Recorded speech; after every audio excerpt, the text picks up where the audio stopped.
en général, on a le plaisir de t'avoir en studio avec nous. Oui. Aujourd'hui, ça se fait à distance. Oui, cette fois-ci, à cause de l'horaire qui est un peu chargé, mettons, aujourd'hui. T'es un homme occupé, on te pardonne. Oui. Mais tu voulais nous parler d'un sujet dont on a un peu traité en début d'émission, puis qui fait pas mal l'actualité cette semaine. Donc, c'est ce fameux tableau de bord de l'éducation du ministre Drainville. On est très, très intéressé de savoir ce que tu en penses, évidemment. Ben, écoute, dans un premier temps, là, ce fameux tableau de bord-là, moi, je le vois arriver un peu comme, souvent dans les centres de services scolaires, il y avait une chasse gardée à l'information, OK? Donc, des fois, l'information ne se rendait pas nécessairement au ministère et était toujours à la recherche, tu sais, d'informations. Entre autres, le nombre d'élèves, le nombre de postes, la diplomation, tu sais, faire un portrait général de l'ensemble et avoir l'information. Et c'est pas parfois, tu sais, quand on parle de pénurie de main-d'œuvre, il manque de gens. Ben, des fois, les chiffres entre ce qui était dans les centres de services scolaires et ce que les chiffres qui arrivaient au ministère, il y avait une différence. Donc, ce tableau de bord, pour ça, je dois te le dire, va venir quand même donner un bon portrait de la situation. Mais comme je dis toujours, c'est que il faut que quand même les centres de services scolaires soient collaborateurs dans tout ça pour nous assurer d'un bon portrait, là. Et entre autres sur la réussite des élèves, entre autres aussi sur les différents besoins des élèves. Tu sais, oui, il y a le résultat de l'examen, mais au-delà de ça, il y a le service auquel cet enfant-là a eu. Je pense que c'est des données qui sont intéressantes à colliger pour être capable d'être meilleur l'année d'après, là, tu sais. Donc, c'est un peu... et il y a tout le portrait de la fameuse qualité de l'air aussi qui va être donné. Hein? On en a jasé longtemps, amplement, avant, après la pandémie, pendant des années. Et ben, il va y avoir des données très précises sur la qualité de l'air. Mais on va être capable de... Puis moi, j'ai envie de dire, c'est un souci de transparence. Tu sais, c'est une patte blanche. Tu dis, écoute, là, on a de la... Au Québec, là, moi, ce que je dis toujours, faut pas avoir l'air fou de dire des fois, ben, ça fonctionne ou ça fonctionne moins bien, mais, tu sais, de le dire pour quelle raison, puis, je veux dire, je pense que ça va permettre un portrait plus exact de la situation, le fameux tableau de bord. Mais bon, bien entendu, il n'y a pas juste que c'est des points positifs, tu sais, là, mais il y a aussi des points négatifs par rapport à tout ça, là, aussi, bien entendu, là. Ce qu'on comprend, c'est que c'est extrêmement comme le grand public découvre une chose qui est pourtant assez évidente, c'est que le système d'éducation, c'est extrêmement décentralisé. Hein? Je veux dire, les centres de services scolaires ont beaucoup d'autonomie. Puis ce que faisait valoir le ministre Drainville, c'est que des fois, il voulait avoir un portrait de la situation globale, puis il était obligé d'aller chercher les informations pièce par pièce au sein de chacun des centres de services scolaires. D'où l'utilité de ce tableau-là, comme tu le dis, qui va concentrer puis répertorier des données qui concernent tout le Québec en un même endroit.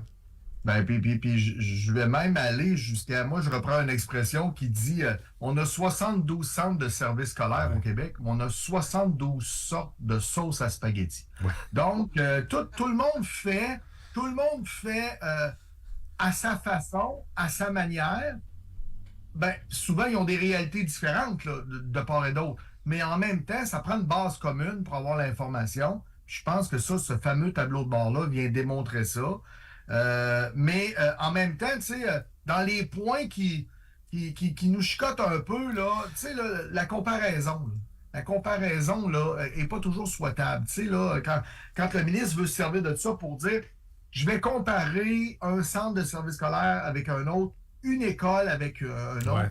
Il y a des réalités propres à chacun là, qu'il faut quand même respecter par rapport à ça. Et tu sais, le fameux palmarès des écoles qui sort, là, tu sais, à un moment donné, on voit toujours ça arriver. Moi, je dis toujours, là, il faut absolument travailler en fonction de, comme parent, là, quand on reçoit ce palmarès-là. Des fois, ça fait une différence entre deux écoles. Mais en même temps, chaque école est propre à elle, a ses points positifs, a ses points négatifs, mais au-delà de ça, au Québec, là, le palmarès, on n'a pas les 10 premiers, là. Tout simplement, OK? Puis on se dit, ben, on a les 10 premiers, on a des beaux exemples, on a, tu sais, comment ça se passe pour enrichir les autres, pour influencer les autres, à tenter d'être meilleur. Parce que moi, j'ai comme l'impression que c'est comme quand on regarde le portrait des séries au hockey, là, il y a un moment donné, on voit apparaître le X, le Y et le Z, là, éliminer des séries où, ben, je veux dire, je trouve qu'on porte certaines réputations à des écoles qui, dans le fond, n'auraient pas besoin d'être. Au contraire, je pense que ça aurait l'effet de attirer ça vers le haut. Ouais, au début jusqu'à il y a 20 ans, à peu près, l'actualité, le magazine L'Actualité faisait un palmarès annuel des écoles qui était très décrié, mais qui était très populaire aussi, très consulté. Les médias de Québécois continuent de faire un palmarès, eux autres aussi, annuellement. Là, ce qu'on comprend de ce qu'a laissé entendre le ministre Drainville, c'est qu'il serait... il serait peut-être pas opposé à ce qu'il y ait un onglet palmarès dans son tableau de bord de l'éducation. Effectivement, il y a beaucoup de commentateurs, d'observateurs, de chroniqueurs, d'éditorialistes qui font valoir que c'est malhonnête d'une certaine façon cet exercice-là, parce qu'évidemment que les écoles sont... je veux dire, elles évoluent toutes dans un contexte particulier.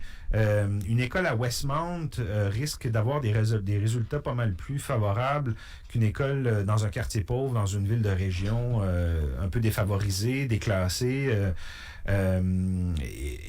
Et ce que font valoir certains observateurs, c'est que tant qu'à faire un palmarès, ce serait peut-être mieux de faire un palmarès où on valorise les écoles qui réussissent à faire de petits miracles dans des circonstances plus difficiles. Ou...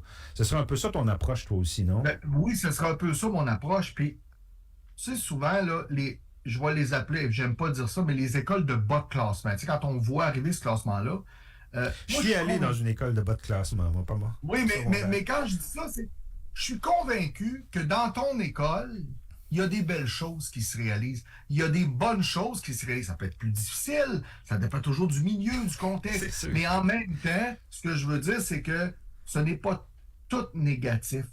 Et tu sais, puis moi, je dis toujours que le palmarès, là, ça réduit un peu, tu sais, la complexité de l'éducation, tu sais, à un simple classement, tu sais, basé sur des critères qui sont souvent limités. Tu sais, là, c'est pas large comme critère parce que, puis tu l'as dit, hein, une école de Westmount versus une école dans le quartier, exemple, dans un quartier de Montréal plus pauvre, ben, moi, je pense que les comparaisons doivent se faire sans catégoriser, mais du moins, là, le nombre d'élèves. Comparer ce qui est comparable, c'est ça. Oui, c'est ça, exactement. Exactement.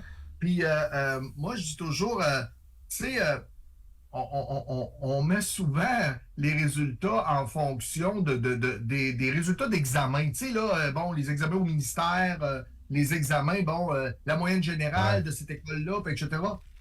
Mais faut pas oublier qu'on a des élèves qui sont en difficulté et qui ont besoin de services. Puis moi, ce que je dis toujours, ben, c'est ça. Comparons les comparables. Travaillons dans ce sens-là. Puis selon moi, ben, le classement va plus refléter, mais moi, je suis pas prêt à dire mettez pas les 338 écoles ou les. Non, allez-y plutôt, tu sais, avec peut-être des catégories. Tu sais, puis tu mets quelques écoles. Ce qui va nous permettre, en tout cas, moi, je trouve que le tableau de bord, il faut y faire attention. On a des bémols, mais en même temps, va nous permettre d'avoir l'information. Puis, pas juste pour les enseignants, mais aussi pour le personnel de soutien scolaire. Parce que quand on offre des services, à des enfants qui en ont besoin, autant ceux en difficulté ou non, parce que nous, on représente plein de corps d'emploi, là. Je pense à un technicien en loisir qui organise des activités. Tu sais, c'est quelqu'un qui travaille pas nécessairement toujours avec des élèves en difficulté, mais à quelque part, moi, je dis toujours qu'une école où il y a beaucoup d'activités, une école où c'est dynamique, c'est attirant, oui, et le sentiment le sentiment d'appartenance, il est important à ton école. Donc, je pense qu'on va favoriser ça. On va y donner une chance, dans le sens qu'on va voir, tu sais, la première année de tout ça.